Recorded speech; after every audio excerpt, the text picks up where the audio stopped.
How to improve the performance of vapour cycle. तो हमने इसके बारे में पढ़ा था सुपर हीटिंग,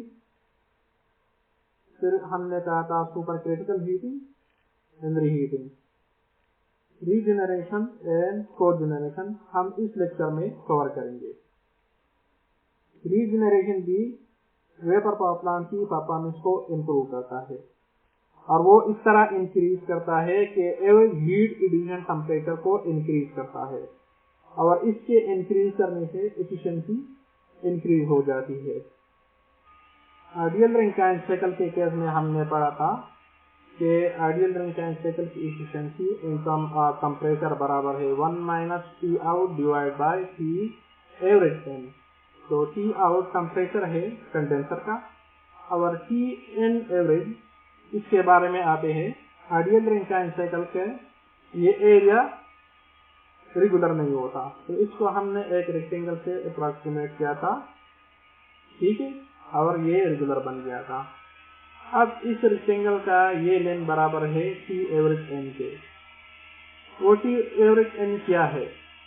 वो असल में टेम्परेचर जो T4 है 200 फॉर एग्जांपल और T1 अगर है 300, तो इन दोनों का समेशन बनता है 500 और 500 को 2 से डिवाइड करके एवरेज आता है 250। तो इसी तरह हमारे पास T एवरेज n ये बराबर होगा 250 के।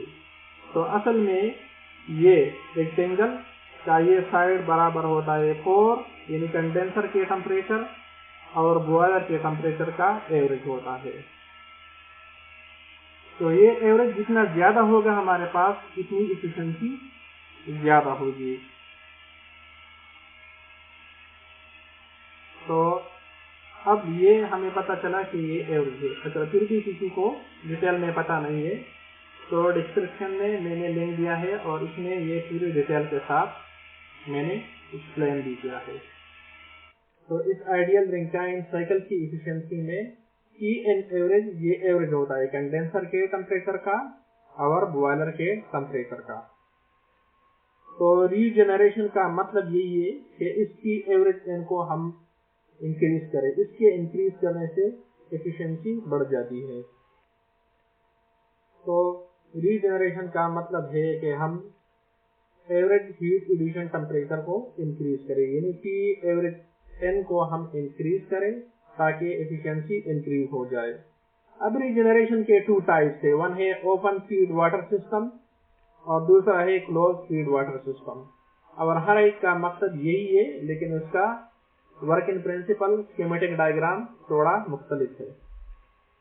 सबसे पहले आते हैं ओपन फीड वाटर सिस्टम, यानी ये इसी का स्कीमेटिक डायग्राम है।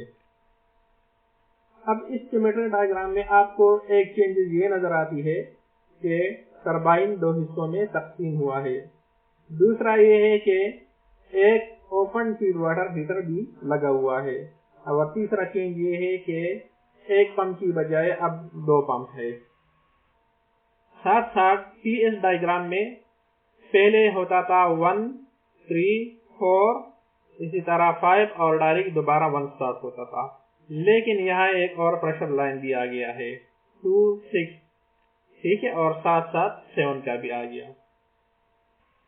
अगर रीजेनरेशन ना होती थी तो पहले क्या होता था, स्टीम जनरेटर के बाद ये टरबाइन से पास होता था और टरबाइन के बाद ये कंडेंसर से, कंडेंसर के बाद पंप होकर डायरेक्ट इस स्टीम जनरेटर को वापस आता था। होता ये था कि PS डायग्राम में यानी 1 के बाद यानी स्टीम जनरेटर के बाद फिर क्या होता था, टरबाइन, टरबाइन के बाद फिर कंडेंसर और कंडेंसर के बाद पंप।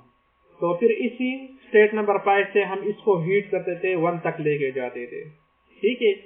तो मतलब यही कि 5 और 1 में काफी फर्क है। कंडेंसर के बाद हम क्या करते थे, डायरेक्ट इसको स्टीम जनरेटर में लेके जाते थे, ठीक है, पंप करके लेके जाते थे। अब क्या होता है, अब इस टरबाइन से थोड़ा सा स्टीम एक्सट्रैक्ट करते हैं और वो इसी ओपन फीड वाटर में लेके आते हैं। वो स्टीम इसी का मिकदार होता है Y, ठीक है। अगर for example 1 kilogram total steam यहाँ है स्टेट 1 में, तो यह हम y यानी इसी ओपन फीड वाटर में एक्सट्रैक्ट करते हैं और बाकी 1 माइनस वाई रह जाता है, तो वो इस टरबाइन को चलाते हैं। अब होता ये है कि वहां से जो हॉट स्टीम होता है और यहाँ पंप के बाद जो कूल्ड वाटर होता है, ये दोनों मिक्स होते हैं, यानी कंप्रेस लिक्विड वाटर और हॉट स्टीम, ये दोनों मिक्स होके हमारे पास क्या होता है, ये इसका टेम्परेचर इंक्रीज होता है। स्टेट नंबर 2 और स्टेट नंबर 5, स्टेट नंबर 2 और स्टेट नंबर 5 मिक्स होके इसी का टेम्परेचर इंक्रीज होता है और ये इतना इंक्रीज होता है कि सैचुरेटेड लिक्विड तकरीबन बन जाती है।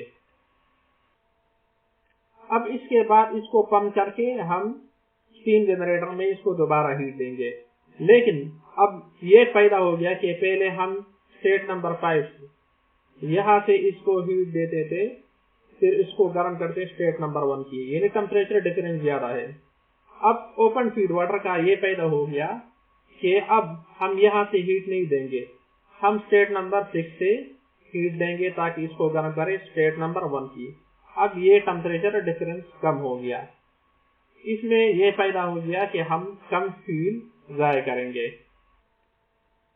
अब फॉर एग्जांपल अगर यह टेम्परेचर स्टेट नंबर 1 में 500 है और स्टेट नंबर 5 में 100 है, तो जाहिर बात है कि 100 और 500 का एवरेज क्या होता है, 600 डिवाइड बाई 2 यानी 300 होता है। अब इसी रीजनरेशन का फायदा ये हो गया कि इसका टेम्परेचर बढ़ गया। क्या हो गया, अब फॉर एग्जांपल यहाँ है 300 टेम्परेचर, 300 प्लस 500 हो गया 800 डिवाइड बाई 2।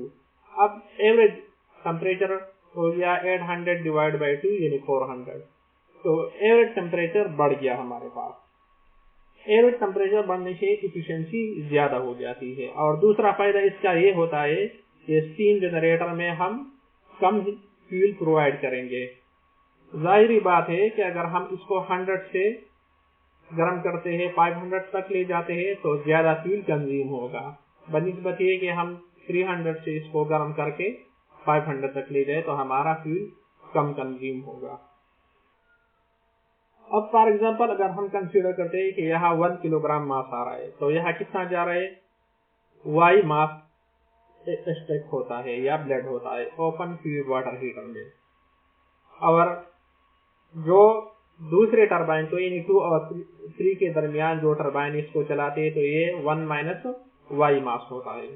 वो 1 माइनस वाई फिर कंडेंसर में जाता है, कंडेंसर के बाद ये पंप होता है और फिर ये वाई और 1 माइनस वाई दोबारा मिक्स होते हैं और ये डायरेक्ट मिक्स होके क्या करते हैं, स्टेट नंबर 6 पे दोबारा 1 मास होता है। इस तरह स्टेट नंबर 7 में 1 मास होता है।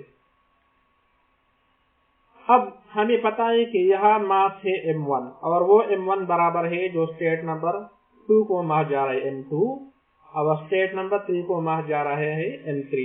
तो ये m1 बराबर है m2 प्लस m3। अब दोनों साइड को m1 पे डिवाइड करते हैं। m2 डिवाइड बाय m1 को हम कहते हैं इसी रेशो को हम कहते हैं y।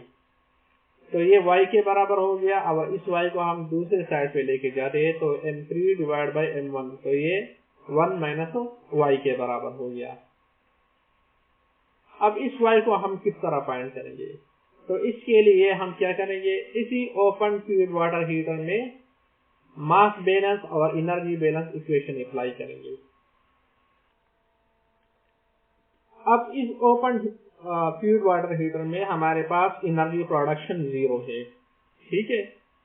इसी स्टेट 2 पे मास आ रहा है मास फ्रैक्शन y और इसी का एंथैल्पी है H2। क्योंकि आ रहा है तो इसके साथ हम प्लस लिखते हैं। अब स्टेट नंबर 5 पे आ रहा है तो इसको हम जो आ रहा है इसको प्लस लिखते हैं और यहाँ मास फ्रैक्शन है 1 माइनस y और इसकी एंथैल्पी है H5। अब स्टेट नंबर 6 पे मास जा रहा है तो इसको हम लिखते हैं माइनस और यहाँ पे मास फ्रैक्शन है 1, तो 1 को हम नहीं लिखते और एंथैल्पी है H6। तो इस इक्वेशन को हम रीअरेंज करते हैं और y निकालते हैं। अच्छा, अब आते हैं इस डायग्राम की तरफ। स्टेट नंबर 1 में हमारे पास सुपर हीटेड वेपर होते हैं। जब हम स्टेट नंबर 2 की तरफ आते हैं तो फिर भी ये सुपर हीटेड होते हैं, लेकिन इसका टेम्परेचर कम हो जाता है। स्टेट नंबर 3 में ये टरबाइन से पास होकर मिक्स्ड स्टेट बनता है। इस मिक्स्ड स्टेट को हम कूल करते हैं तो सैचुरेटेड लिक्विड बन जाते हैं। इस सैचुरेटेड लिक्विड को हम फिर पंप करते हैं। पंप करने के बाद वह स्टेट नंबर 2 और ये पंपेड वाटर दोनों मिक्स होते हैं, तो क्या बनता है, एक तरफ कंप्रेस्ड लिक्विड स्टेट नंबर 5 पे होते हैं और दूसरे स्टेट नंबर 2 से होते हैं सुपर हीटेड वेपर। तो दोनों मिक्स के स्टेट नंबर 6 में हमारे पास बन जाता है सैचुरेटेड लिक्विड। अब इस सैचुरेटेड लिक्विड को हम पंप करते हैं तो इसका प्रेशर इंक्रीज होता है। तो प्रेशर इंक्रीज करने से क्या होता है कि इसी का जो स्टेट है वो दोबारा कंप्रेस्ड लिक्विड की तरफ जाता है, लेकिन फिर भी ये करीब होता है सैचुरेटेड लिक्विड के। और ये इसलिए जाता है क्योंकि हमें पता है कि जब हम प्रेशर इंक्रीज करते हैं तो बॉइलिंग पॉइंट भी हाई होता है। तो इसका वजह ये है कि क्यों आज इस तरफ कंप्रेस्ड लिक्विड की तरफ गया, क्योंकि इसी का प्रेशर बढ़ गया और प्रेशर बढ़ने से इसी का बॉइलिंग टेम्परेचर भी बढ़ गया। तो अब ये क्योंकि इसका टेम्परेचर हाई है लेकिन फिर भी ये सैचुरेटेड लिक्विड नहीं है। ठीक है। अब इसके बाद स्टेट नंबर 7 के बाद ये दोबारा हीट अप होगा स्टीम जनरेटर में और बन जाएगा सुपर हीटेड वेपर। अब इसके साथ साथ Q in Q out, turbine work, pump work efficiency और बैक वर्क रेशो में क्या असर पड़ा। तो क्यू इन तो जाहिरी बात है वो बराबर है स्टेट 1 और 7 के दरमियान, तो वो बराबर हो गया H1 माइनस H7 और यहाँ पे हमारे पास मास फ्रिक्शन है 1। अब क्यू आउट या हमारे पास मास फ्रिक्शन है 1 माइनस y, तो इसको मल्टीप्लाई करते हैं H3 माइनस H4 के साथ, क्योंकि H3 पे एंथैल्पी एनर्जी हाई है और 4 पे एनर्जी हमारे पास यानी ये कूल होके कम हो जाती है। अब पंप वर्क 2 पंप है तो पंप वर्क भी 2 के बराबर है। पहले ये वाला पंप, इसमें मास फ्रिक्शन या से 1 और 1 माइनस y मिक्स होके दोबारा मास फ्रिक्शन 1 बन जाता है। तो ये होता है H7 माइनस H6, क्योंकि एनर्जी 7 स्टेट की जा रही है 6 से। और इसी तरह यहाँ मास फ्रिक्शन है 1 माइनस y, तो ये 1 minus y H5 minus H4 के बराबर हो गया। इसी तरह टरबाइन वर्क भी 2 टरबाइन के वर्क के बराबर है। एक है 1 एंड स्टेट 2, तो इसी में हमारे पास मास फ्रिक्शन होता है 1 के बराबर, तो इसको हमने 1 से मल्टीप्लाई किया। 2 और 3 के दरमियान मास फ्रिक्शन होता है 1 माइनस y के बराबर, तो इसी को हमने 1 माइनस y के साथ मल्टीप्लाई किया H2 माइनस H3। अब जाहिर बात है एफिशिएंसी बराबर होती है turbine work minus pump work divide by Qn। तो वहां से हम ये इक्वेशन की वैल्यू पुट करके ये आ गई एफिशिएंसी की वैल्यू। इसी तरह बैक वर्क रेशियो बराबर होता है pump work divide by turbine work, तो 2 पंप वर्क है और 2 टरबाइन वर्क है। तो वहां से हमने इक्वेशन में वैल्यू पुट करके ये आ गई। अब क्लोज फीड वाटर सिस्टम में हमारे पास क्या होता है, पर्पज वही है, एवरेज हीट एडिशन टेम्परेचर को इंक्रीज करना ताकि एफिशिएंसी इंक्रीज हो जाए और कम फ्यूल हमारा कंज्यूम हो जाए। अब यहाँ एक फर्क है कि डायरेक्ट मिक्सिंग नहीं होता, बल्कि यहाँ शिल and tube type heat exchanger होते हैं। दूसरा फर्क इसमें ये है कि यहाँ हमारे पास 2 पंप नहीं है बल्कि एक पंप है और वो क्या होता है, एक ट्रैप वाल्व भी होता है। वहाँ स्टेट नंबर 6, 5 और 2 वाला डायरेक्ट मिक्स होता था और सारा का सारा मास स्टीम जनरेटर को जाता था। अब यहाँ सिर्फ 5 वाला मास क्या होता है, वो स्टीम जनरेटर में जाता है और 2 वाला जो मास है वो दोबारा ट्रैप वाल्व के जरिए इसका प्रेशर कम होके कंडेंसर में वापस जाता है। अब यहाँ 2 और 7 इसी का प्रेशर अलग है 5 और 6 से। वजह ये है कि ये दो मुख्तलिफ चैनल है, दो मुख्तलिफ पाइप है। उधर डायरेक्ट मिक्सिंग होती थी तो 2, 5, 6 और 7 का एक ही प्रेशर होता था, लेकिन यहाँ मुख्तलिफ चैनल है तो इसी वजह से 2 और 7 का एक ही प्रेशर है, वो मुख्तलिफ है 5 और 6 से।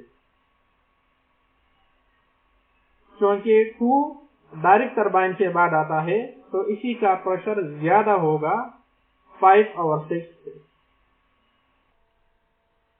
अब आते हैं कि यहाँ मास स्टेट नंबर 1 पे मास फ्रिक्शन है 1, तो स्टेट नंबर 2 में ये आएगा y और 1 माइनस y 2, 3 टरबाइन से पास होके कंडेंसर में जाएगा।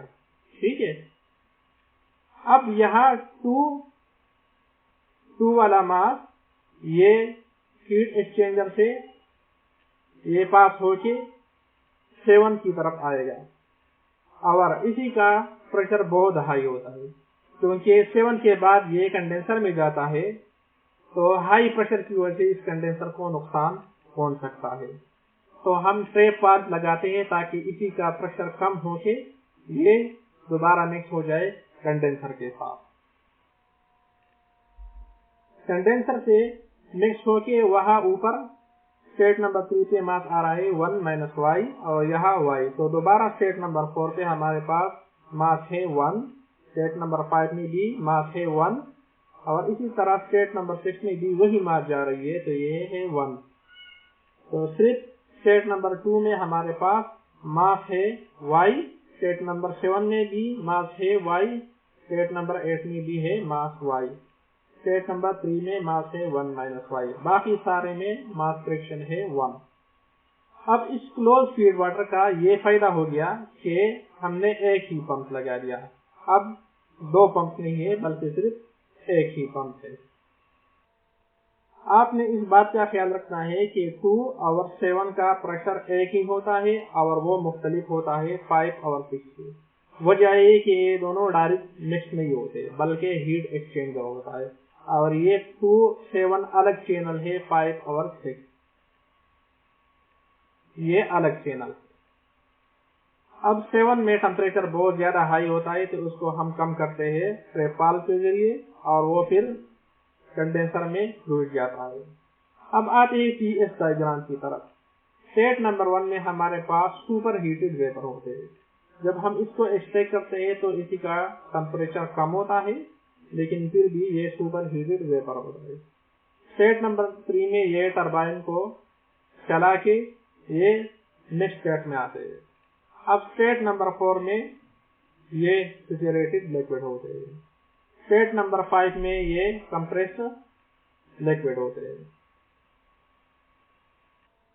अब क्या होता है, 2 जो सुपर हीटेड वेपर होते हैं वो इसी स्टेट नंबर 5 के कंप्रेस्ड लिक्विड को गर्म करते हैं और वो तकरीबन सैचुरेटेड लिक्विड के करीब हो जाते हैं। तो क्या होता है कि वो 5 से गर्म होके स्टेट नंबर 6 की तरफ जाती है और वो क्या करते हैं, ये स्टेट नंबर 2 वाला वो अपना हीट देते हैं स्टेट नंबर 5 वाले की।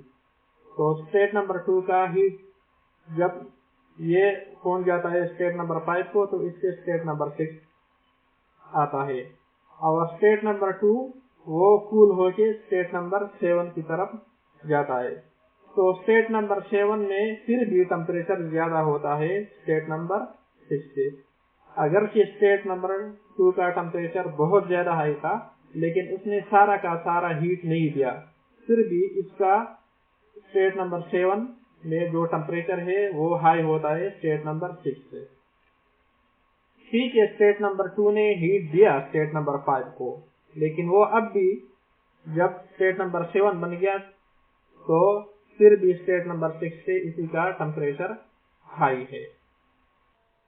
अब जब ये स्टेट नंबर 6 को आ गया तो यहाँ से हम 3 जनरेटर को हीट प्रोवाइड करेंगे और ये स्टेट नंबर 6 से हीट अप होगा स्टेट नंबर 1 को। तो अब दोबारा हमारे पास ये एवरेज हीट एडिशन टेम्परेचर बढ़ गया। अब हमने इसको हीट अप करना है 5 से नहीं बल्कि 6 से इसको स्टार्ट करना है और 1 तक इसको ले जाना है। अब y फाइंड करने के लिए हम इस हीट एक्सचेंजर के through out energy balance equation apply करते हैं। अब टोटल एनर्जी प्रोडक्शन इस हीट एक्सचेंजर में 0 है। इस स्टेट नंबर 2 पे मास फ्रैक्शन है y और एंथैल्पी है H2, क्योंकि आ रहा है तो इस वजह से इसको हम पॉजिटिव लेते हैं। इसी तरह स्टेट नंबर 7 पे मास फ्रैक्शन y है और इसके एंथैल्पी है H7 और मास जा रहा है तो हम माइनस लिखते हैं। स्टेट नंबर 5 पे मास फ्रैक्शन है 1 और ये आ रहा है स्टेट नंबर 5 है तो इसको हम लिखते हैं प्लस H5। अब स्टेट नंबर 6 में ये मास फ्रैक्शन है 1 और मास जा रहा है तो इसको हम लिखते हैं माइनस और इसकी एंथैल्पी है 6 तो H6। अब इसमें हम कॉमन लेते हैं y और इस इक्वेशन को रीअरेंज करते हुए आ गई हमारे पास y की वैल्यू। अमूमन ये होता है कि हम मल्टीपल फीड वाटर हीटर लगाते हैं। इसमें ये होता है कि टरबाइन को मुख्तलिफ स्टेज में डिवाइड किया होता है, 2 या 2 से ज्यादा फीड वाटर हीटर लगे होते हैं। अब ये होता है कि हाई टेम्परेचर वाला क्लोज फीड वाटर हीटर ये होता है कि वो ट्रैप वाल्व के बाद कनेक्ट होता है जो लो टेम्परेचर वाला क्लोज फीड वाटर हीटर होता है। अब ये होता है कि इस मल्टीपल फीड वाटर हीटर में बहुत सारे हीटर होते हैं, क्लोज भी होते हैं और साथ साथ इन क्लोज के साथ जरूर एक ओपन फीड वाटर हीटर होता है और इसका काम होता है डी एरेशन।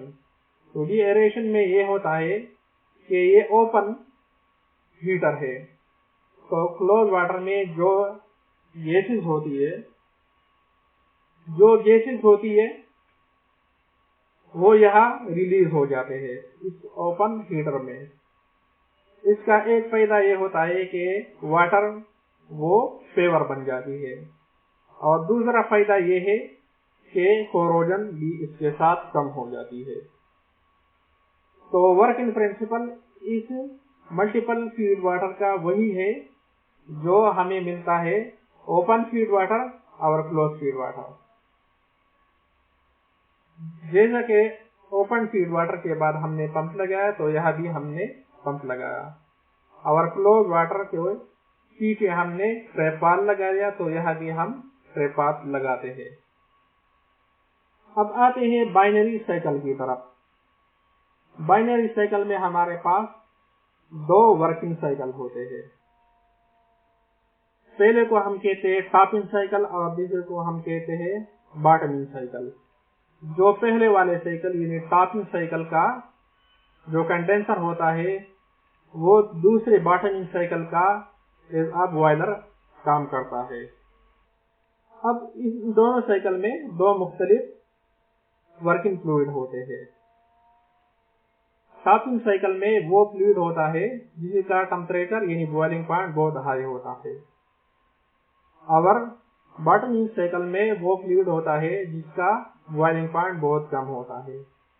तो अमूमन हमारे पास बॉइलिंग पॉइंट हाई होता है वाटर का और वो बहुत जनरली यूज होता है। बॉटमिंग साइकिल में हम इस्तेमाल करते हैं ऑर्गेनिक सब्सटेंस की और ऑर्गेनिक सब्सटेंस इसका टेम्परेचर बॉइलिंग टेम्परेचर बहुत कम होता है। तो होता ये है कि टरबाइन के बाद फिर भी वाटर का टेम्परेचर होता है 300 या 200 या 150। वही टेम्परेचर क्या करता है जो हमारे पास बॉटमिंग साइकिल में ऑर्गेनिक सब्सटेंस होता है तो वो अमूमन 50 या 60 टेम्परेचर पे वो बॉयल है। तो हीट एक्सचेंजर के जरिए इस वाटर का जो हीटिंग है वो कंडेंसर में हीट एक्सचेंजर के जरिए सप्लाई होता है इस बॉटमिंग साइकिल के ऑर्गेनिक सब्सटेंस को और वो हीट अप होके एक दूसरे टरबाइन को चलाते हैं।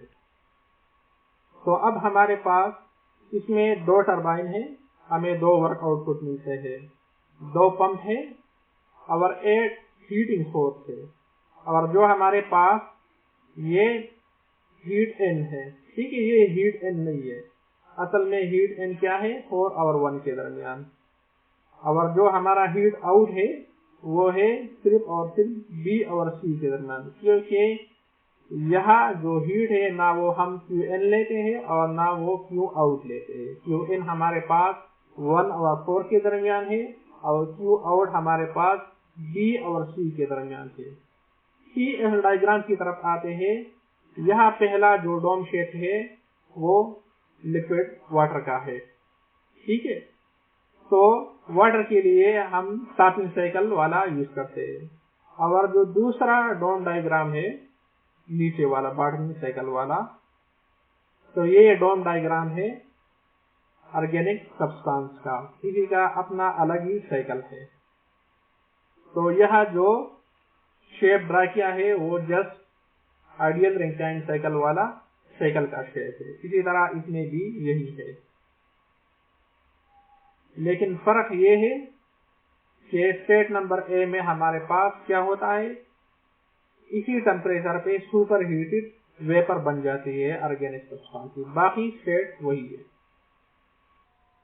इसी का एक फायदा यह है कि इसी का थर्मल एफिशिएंसी बहुत हाई होगी, क्योंकि यहाँ QN ज्यादा होता है और यहाँ कंडेंसर का टेम्परेचर बहुत कम होता है। अब आते हैं कोजेनरेशन एंड डिस्ट्रिक्ट हीटिंग, ये दोनों एक ही चीज है। कोजेनरेशन में हमें पावर के साथ यानी इलेक्ट्रिसिटी के साथ साथ स्टीम भी मिलता है।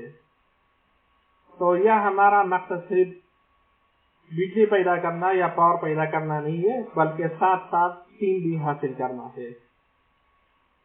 कोजेनरेशन अमूमन इंडस्ट्रियल प्लांट, रिफाइनरी, पेपर मिल में यूज होता है और वहाँ वो गर्म पानी मुख्तलिफ पर्पज के लिए रिक्वायर होती है। तो यही वजह है कि कोजेनरेशन इंडस्ट्री में कॉमनली यूज होता है। अब अगर इस स्टीम को हम एक कम्युनिटी को प्रोवाइड करते हैं, गांव में या एक शहर में, तो पूरे एक कम्युनिटी को क्या होता है, पावर के साथ साथ हॉट स्टीम भी मिलते हैं। तो ये हॉट स्टीम, इसका मकसद होता है कि कोल्ड वेदर में ये क्या होता है, ये एक कमरे को या अपार्टमेंट को हीट अप करते हैं। तो अब डिस्ट्रिक्ट हीटिंग में कम्युनिटी के साथ साथ इंडस्ट्री सब कुछ आते हैं, स्कूल, अस्पताल, घर।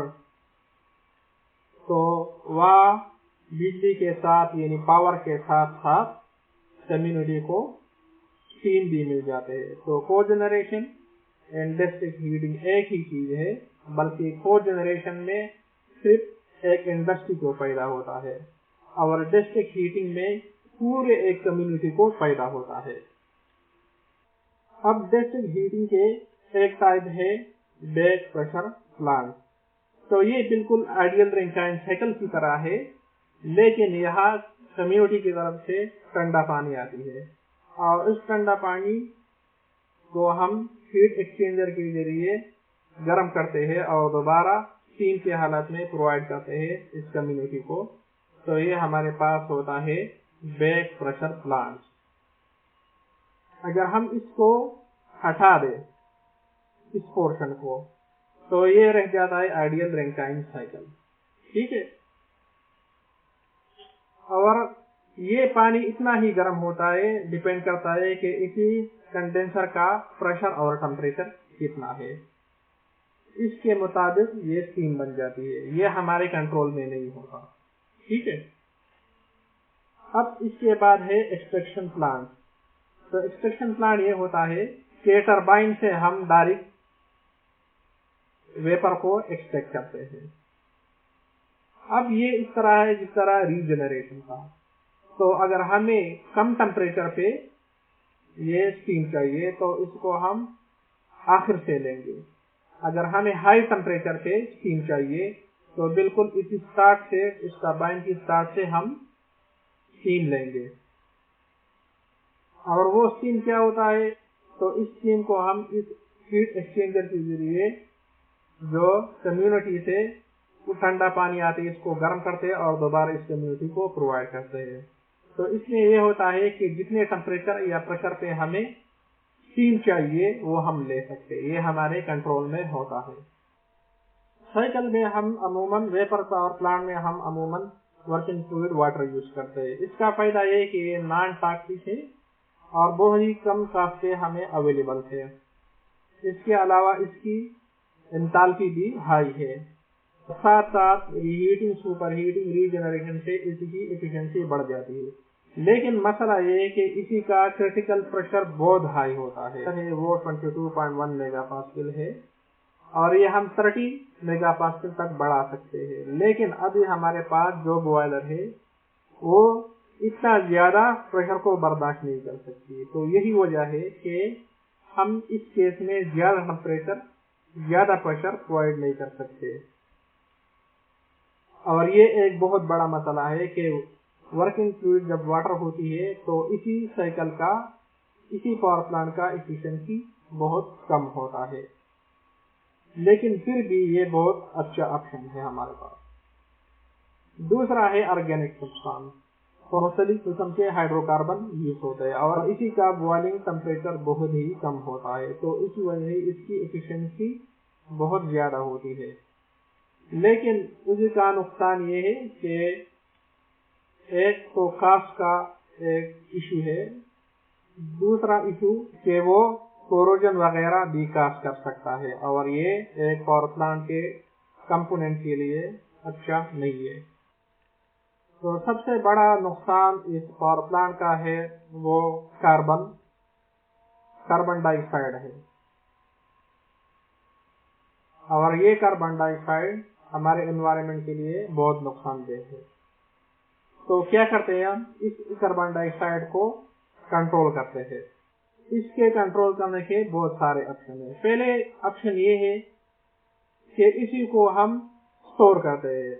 स्टोरेज क्या होता है, एक ऐसी जगह पे स्टोर करते हैं जहाँ depleted oil and gas reservoir होते हैं। तो इसका मतलब है कि वो जगह जहाँ पहले हम ऑयल एंड गैस को निकालते थे, अब वहाँ ऑयल एंड गैस खत्म हो गया या बहुत कम हो गया, तो इसी जगह पे हम इसको स्टोर करते हैं।